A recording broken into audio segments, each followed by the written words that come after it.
kailangan kong gawin. Kaya ngayon, ang gusto kong gawin mo, magpalakas ka.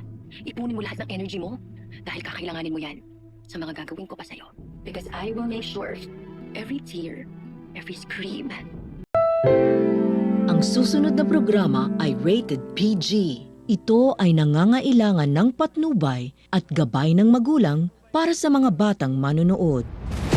Kapakapanabik na po ang mga eksena maging ang kaganapan na ating pagkatutukan at ating rin namang pagkasubaybayan dito lang sa ating pinagkakatutukan tuwing hapon na Mami Dearest. Simula pa lang nga din naman kasi ito na ito nga rin naman kasing si Olive na napapanggap na rin namang si Jade ay hindi nga rin naman titigil at gagawa nga rin naman siya ng kanyang sariling plano at hakbang para sa ganun na rin naman ay makuha daw manunya ang loob na nitong si Ligaya dahil na rin naman kasi na alam nitong si Ligaya kung ano man ang sekretong tinatago niya at pinagkakaingat-ingatan nga nitong si Jade o itong si Olive na hindi nga malaman nitong si Danilo at ni Moki ay wala na nga rin bang magagawa itong si Ligaya dahil muli na naman ba siyang mahuhuli at makukuha nitong si Olive dahil makikita nga nitong si Olive itong si Ligaya at sasabihin na